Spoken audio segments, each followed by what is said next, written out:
Hello everyone, welcome back to my channel. আজকে class 9-এর মূলের ধারণা এই টপিক থেকে কিছু প্রশ্ন উত্তর তোমাদের সাথে আলোচনা করছি, তোমরা সেগুলো দেখে নাও। প্রথমেই আছে মূল কাকে বলে। মূল হচ্ছে একটা নির্দিষ্ট পরিমাণ পদার্থ, যার সেটা কতটা পরিমাণ পদার্থ, যে পরিমাণ পদার্থের মধ্যে কি থাকবে 6.023 × 10⁻23টি ওই উপাদান কণিকা থাকবে। যে পদার্থটা আমরা নিয়েছি সেটা পরমাণু, অণু যাই হোক, তার মধ্যে এত সংখ্যক যদি উপাদান কণিকাটা থাকে তাহলে আমরা সেই পরিমাণ পদার্থটাকে বলবো 1 মোল। তোমরা আগেই যে তোমাদের পরিমাপের ক্ষেত্রে মাত্রা টাত্রা পড়েছো, সেখানে তোমরা দেখেছো যে আমাদের যে এসআই পদ্ধতিতে 7টা মূল একক আছে, তার মধ্যে একটা মূল একক হচ্ছে পদার্থের পরিমাণ।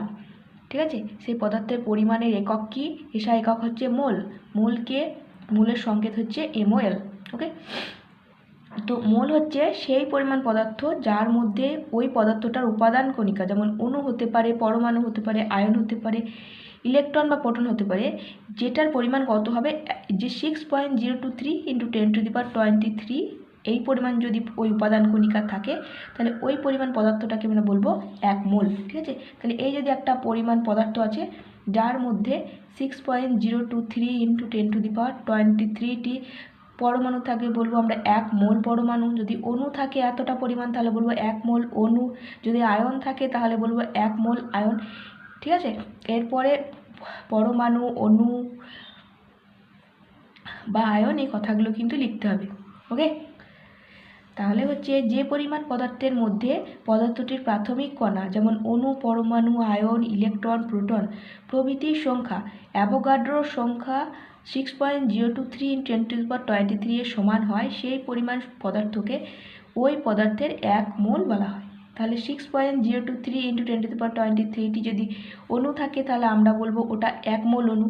যদি 6.023 × 10⁻23টি পরমাণু থাকে তাহলে আমরা বলবো 1 মোল পরমাণু।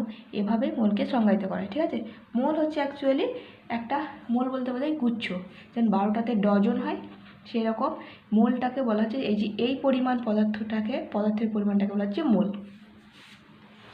নেক্সট, এই যে অ্যাভোগাড্রোর সংখ্যা শুনলে, এই অ্যাভোগাড্রোর সংখ্যাটার মানই হচ্ছে কি 6.023 × 10⁻23। এটা কিন্তু খুব ইম্পর্টেন্ট। অ্যাভোগাড্রোর সংখ্যার মানটা হচ্ছে কত?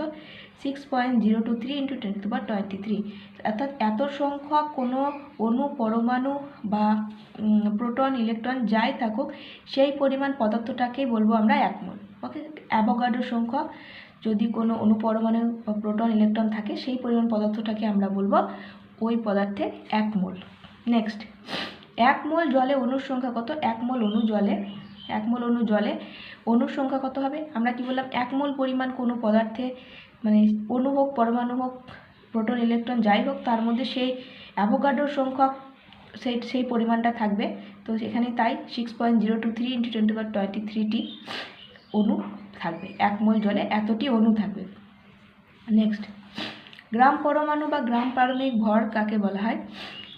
কোনো মৌলের পারমাণবিক ভরকে গ্রামে প্রকাশ করলে যত গ্রাম হয় তত গ্রাম ভরকে মৌলটির গ্রাম পরমাণু বা গ্রাম পারমাণবিক ভর বলা হয়। অ্যাকচুয়ালি পারমাণবিক ভরের একক নেই, এটা একটা তুলনামূলক রাশি। তো সেই পারমাণবিক ভরকে কোনো একটা মৌল, যেমন সোডিয়াম হতে পারে, অক্সিজেন হতে পারে, নাইট্রোজেন হতে পারে, যে মৌলগুলো আছে সেই মৌলে যে পারমাণবিক ভর, সেটাকে যদি আমরা গ্রামে প্রকাশ করি তাহলে যত গ্রাম হবে সেই ভরটাকে বলবো মৌলটার গ্রাম পারমাণবিক ভর বা গ্রাম পরমাণু ভর। ঠিক আছে, যেমন আমরা কি বলতে পারি, যেমন হচ্ছে নাইট্রোজেনের পারমাণবিক ভর হচ্ছে 14। এটা একটা নাম্বার, একটা সংখ্যা, এর কোনো একক নেই।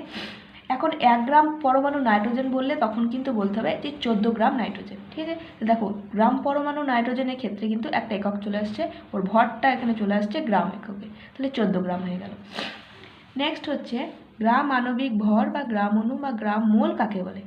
কোনো মৌলিক বা যৌগিক পদার্থ, দেখো ওখানে কোনো মৌল ছিল, এখানে সেই মৌলের যৌগ বা সেই মৌল থেকে উৎপন্ন মৌলিক বা যৌগিক পদার্থ, তাদের আণবিক ভরের কথা বলা হয়েছে। ঠিক আছে, তাদের আণবিক ভরকে গ্রাম এককে প্রকাশ করলে যত গ্রাম হয় সেই গ্রামে প্রকাশিত ভরকে পথে গ্রাম আণবিক ভর বা গ্রাম অণু, বা এটাকে আবার গ্রাম মোল বলা হয়, বা সংক্ষেপে মোলও বলা হয়। সাধারণত 1 মোল বলতে গ্রাম আণবিক ভরকে বোঝানো হয়। ঠিক আছে, গ্রাম মোল বলে, অর্থাৎ কোনো একটা মৌল বা যৌগের যে আণবিক ভর যে আণবিক ভর, সেই ভরটাকে গ্রামে প্রকাশ করলে যত গ্রাম হবে সেটাকেই বলছে ওর গ্রাম অণু বা গ্রাম আণবিক ভর বা গ্রাম মোল। যেমন অক্সিজেনের আণবিক ভর 32, তাহলে অক্সিজেনের ক্ষেত্রে গ্রাম আণবিক ভর কত বা গ্রাম অণু কত বা গ্রাম মোল কত, এটা হচ্ছে 32 গ্রাম। ঠিক আছে। পারমাণবিক ভরের ক্ষেত্রে যে পারমাণবিক ভরটাকে গ্রামে প্রকাশ করলে পারমাণবিক ভর আর গ্রাম পারমাণবিক ভর হয়ে যাবে, আর আণবিক ভরকে গ্রামে প্রকাশ করলে হয়ে যাবে গ্রাম আণবিক ভর। তো নেক্সট ক্লাসে আণবিক ভর কিভাবে বের করতে হয় সেটা তোমাদেরকে দেখাবো।